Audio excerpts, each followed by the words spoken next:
Ubisoft has revealed Assassin's Creed Shadows, the first game in the franchise's history to go to a feudal Japan, one of the most requested settings in the IP's long-running history. But where you would think there'd be a lot of hype and excitement for the game, well, guys, it's 2024. People are outraged. We should have expected this. However, I do feel like a lot of the outrage regarding Assassin's Creed Shadows is a little bit manufactured and/or people just being mad just for the sake of being mad. And I know by saying this, it appears as if I'm automatically aligning with a certain mindset, but I want to break down why I think this is based on what I've been reading online in the last few days, discuss my thoughts on the game, the pricing structure, and everything in between. I usually steer clear of these kind of discussions because it's always so politically fueled and emotional, and if you say anything wrong or things don't, clearly align with one person's views, you're choosing sides, labels get thrown around, and losers begin to threaten to unsub for the channel after so many years of support. Fuck it.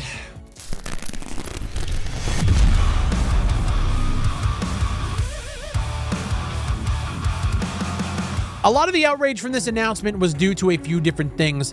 I want to start off with the most controversial and just get my thoughts out of the way. Guys, it's a game set in Japan, feudal Japan, in 1579 to be exact. One of the protagonists is Yasuke, a black samurai. Whoa, hey. Oh yeah, sorry, no, he wasn't a samurai as far as I'm aware. If you try to look up anything on Wikipedia, a bunch of people are having an editing war right now with one side trying to put forth this image that Yasuke was a samurai and Assassin's Creed Shadows is historically accurate, this is a real person, with the other side going, hey, whoa. This guy wasn't a fucking samurai. He was a retainer for Oba Nobunaga. I don't think I pronounced that right. However you say it, I don't really care. I'm not a huge history buff. Regardless, though, a lot of folks are upset because a game set in Japan should have, at the very least, a Japanese protagonist. Now, Assassin's Creed Shadows does keep in mind there's two protagonists, the other being a Japanese woman named Neo. That being said, in this entire conversation, she's being completely overlooked, and the main focus is on Yasuke, who, if I'm being honest, I think we all know was chosen for a reason. I mean, Yasuke was originally from Africa and is known as the first and possibly only black samurai in feudal Japan. Out of every person who could have been chosen during this time period, they chose Yasuke. Ubisoft's ESG score must have been so low that they just needed a win. But as I joke about it, it's true that Ubisoft chose this man for a reason, but for me personally, I don't really give a shit. If you're somebody who doesn't like to support companies who are pushing this forced diversity and inclusivity and going down the ESG rabbit hole, I mean, honestly, are you buying Ubisoft games to begin with? Ubisoft is known as one of the most woke, inclusive, DEI, ESG score driving. They are the most woke company in the industry. And if you're somebody who's bothered by that kind of thing, I mean, I feel like you weren't buying the game anyway. Chances are you're trying to steer clear of companies like this. But if you're not one of those people, I really think the focus should be on whether or not the game is going to be good and has a good story and good gameplay and not, 150 hours of doing bullshit bitch side quests. But we all know that that's what the game's gonna be. So I see the trailer, I'm looking at it. I think the game, at least from the pre-rendered CGI cinematic trailer, I think the setting is cool, but really there's not much to go on outside of this rendered trailer, which kind of begs the question, why is Ubisoft asking for pre-orders when we haven't even seen the gameplay? And I know a lot of people are outraged at the monetization model, which I think, let's just jump into that. Just to sum up the first point here, I don't care if the character is black, white, Asian, or a fucking alien from outer space. I just want a good fucking game. And I'll be honest, these open world RPG style Assassin's Creed games have never really been it for me. I didn't like Valhalla, Odyssey, and Origins. All those games were just kind of slogs to play, and it's just not for me. Let's talk about the pricing model. There are 4 different versions you can buy. You got the standard edition, which gets you the base game and the pre-order bonus. In Canadian dollars, it's $89.99. Your gold edition, base game, pre-order bonus, plus you're literally pre-ordering the season pass and you get 3 days early access to the title for $150 fucking dollars. We have the Ultimate Edition, which gets you the base game, the pre-order bonus. By the way, the pre-order bonus is a quest in the game called Thrown to the Dogs. Fuck off, Ubisoft. Locking content behind a pre-order incentive is kind of cheeseball. Like, cosmetics are one thing, but you really just pulled a quest out of the game and made it a pre-order bonus. Like, fuck off. Anyway, Ultimate Edition gets you the base game, the pre-order bonus, the season pass, the 3 days early access, as well as the Ultimate Pack, which is a bunch of fucking cosmetics, gear, and weapons, and 5 skill points, as well as, oh yeah, the Red Dragon filter in photo mode, and that's for Canadians, the $170 fucking dollars. Now, you can bypass all of these payments, and you can pick it up on Ubisoft Plus, and with that, you get the Ultimate Edition day one if you subscribe to Ubisoft Plus. Plus, you get 100 new PC games, all new releases from Ubisoft, $19.99 a month. I think it works out to be about $16 or $15 a month in the United States. And I have to say, if anybody out there is supporting these games by buying the Ubisoft Pluses or the Game Passes or whatever subscription model, I don't want to fucking hear from you. Personally, I think subscription models in video games is the Trojan horse. What they're doing is these games are getting more and more expensive as time goes on. And obviously, with the way the world is going, everybody is struggling to either pay their bills, buy groceries, and do whatever else. You can't buy every single new game. It's not sustainable anymore. What they're doing with things like Ubisoft Plus is they're getting you into the ecosystem of giving them a monthly subscription, and then eventually they're going to raise that price. Right now it's $20. I guarantee you by the end of the year, that's going to increase to about, $25, $26. We see it with Netflix. We see it with all of these subscription models. But the problem is you jump into this, you don't own a fucking thing. And granted, if you're buying a game digitally, there are a lot of things, like if you bought the game on Steam, even though, by the way, this game isn't available on Steam, but if you buy your games on Steam digitally, you don't technically own anything, because if Steam goes down tomorrow, you're kind of shit out of luck.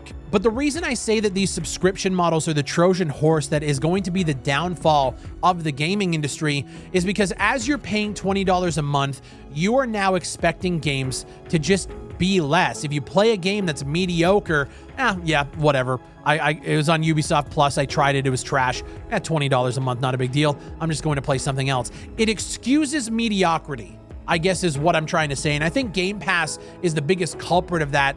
You play a game on Game Pass, it's kind of mid, it's kind of trash. Whatever. It was on Game Pass. I tried it, whatever.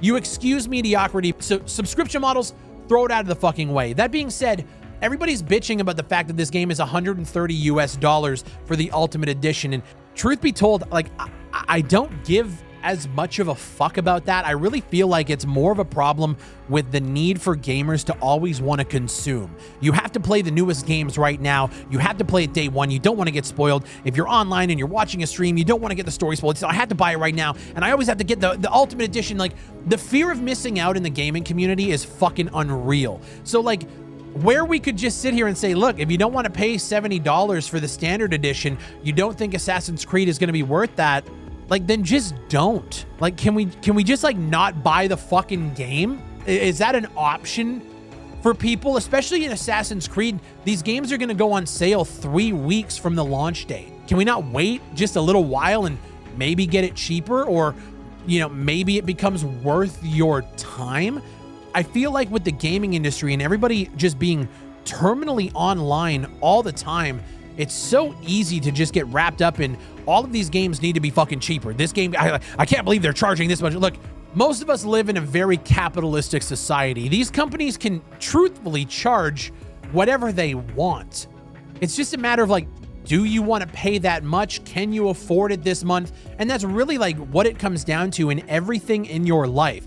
You walk into Walmart, you see something that you want to buy, and maybe it's a little bit out of budget. Well, fuck. Do you go to customer service and just yell at them? I can't believe you guys would charge $600 for a barbecue. Like, gamers are fucking weird when it comes to these standard edition prices. Look, games are going to get more expensive. It just becomes a matter of, like, are you willing to pay it at that price at launch day one? Or can you have a little bit of self-control and, like, wait for a sale, maybe not buy it day one, watch it come down in price, and then it'll be worth your time and your money. And one of the big like conversations around that is like, I don't want to be paying $130 for bullshit garbage games. If it's a bullshit garbage game, like don't buy it at any fucking price. Like that conversation never made sense to me. A game like Baldur's Gate 3, which I put like 110 hours into, I would have gladly paid more money for it than I did. I know some people wouldn't fucking like that, but like it is what it is. And that's why pricing is so subjective. It really just depends on how many games you buy a month. Is another $70 purchase worth it to you? And that's why I hate having the conversations about it. I have moved away from it because as I've grown up and realized that mortgages and other bills are way more expensive, I realize that everybody's financial situation is different, but I also don't understand the fucking reeing about it. Just don't buy it. And it's weird. At first glance, looking at what everybody was saying online, I kind of felt like a lot of these problems, the black, main character and the pricing, I felt like it was a lot of just manufactured outrage. And then I'm looking at the gaming journalists from Legacy Media putting things out that are, just adding fuel to the fire. IGN has been going on a spree, just writing articles telling you why you're wrong. And they're just trying to shove it down your throats that Ubisoft is right and the gamers are wrong. They even put a video out of some guy explaining that they hired a professor of Japanese literature and culture to help assist on crafting this world. Take a look. Sachi Schmidt-Hori, a professor of Japanese literature and culture who's working with Ubisoft on the game, said this. Yeah, I think people in Japan really embracing him as a character, and we really like to see him representing the samurai spirit. She's an associate professor at Dartmouth in the university's art and sciences department, and her biography is, it's a little interesting. On the Dartmouth website, it literally says, I'm interested in investigating how gender, sexuality, corporeality, and power are represented and negotiated in pre-17th century Japanese narratives and illustrations. My first book, Tales of Idolized Boys, Male-to-Male Love in Medieval Japanese Narratives. This is real, by the way. It often depicts romantic relationships between Buddhist priests and adolescent boys. These tales challenge a host of normative and moral standards we, academics especially, internalize, including such ideas as sexual orientation, transgenerational sex, and sexual agency. What the fuck? What I found interesting is during this Wikipedia editing frenzy that these people have been going on, again, there's a war of people editing Wikipedia articles. I was looking through the history just to see how many revisions there were, and I noticed that back in March of this year, even like way before this game was even announced, there was a user by the name of GloveUp37 who went in and changed Yasuke's backstory to go from being a retainer for Oda to actually being a samurai. And that was back in March of this year. The account was created on March 21st and the article was changed on March 22nd. It was one of the first things that account ever did. And I'm kind of wondering why that is. And, you can go down the fucking rabbit hole of that ESG, DEI propaganda machine that is Ubisoft and all of these other companies. If they're willing to go through and edit history, like through Wikipedia, change facts to sell a video game, what do you think our governments are doing? And like that goes into a whole other fucking rabbit hole of like a conversation I don't think anybody here really wants to have. But I do find the whole situation weird on both sides. I'm sitting here like, can we see some motherfucking gameplay before I put any money down? And even so, I'm just gonna pre-order it the day before if I know I'm going to buy it the next day if I like what I'm seeing. If you're pre-ordering the game right now, I kind of have to wonder why, because we haven't seen fucking anything unless, again, you're a huge fan of Assassin's Creed and you know you're going to pick it up regardless. From what I'm seeing in some articles that are coming out now, the Assassin's Creed Shadows pre-order numbers are looking fairly strong. So I'm looking at all this outrage all over my timelines. I'm looking at YouTube videos being made about it. People are buying it anyway. Even with this bitch attached to the project who writes books about Buddhist monks having sex with children. So who gives a shit? If you like what you see, buy it when it comes out. If you don't like what you see, I mean, Ghost of Tsushima just launched on PC. You can get it on PlayStation. Just fucking play that. Maybe I'm just getting older and I'm looking around at all this stupid fucking outrage and it's like, can we just all calm the fuck down and keep it on games? I'm focused on paying a mortgage. I don't give a fuck what some journalist at IGN says about why I'm apparently racist because I'm asking questions about history. Let me know what you guys think down below. I wanted to weigh in on it because I'm kind of just looking around and it's like a battlefield out there. I'm just like, what are we fighting about? Is y'all's rent paid? Are you eating good? Are you hydrating? Like, are we good? You know what I mean? Like, holy fuck. I feel like I'm going crazy and I'm not even the one that's going fucking crazy. Let me know what you guys think down below. Are you excited for Assassin's Creed Shadows? Is it something you're looking forward to? Do you care about this shit? And if you do, let me know your opinions. Break it down below. While you're down there, leave a like on the video. And if you're not subscribed already, I doubt this video is going to make you want to do so, but consider doing it down below. My name is BigFry. Thank you guys for watching. And I'll see you on the next one.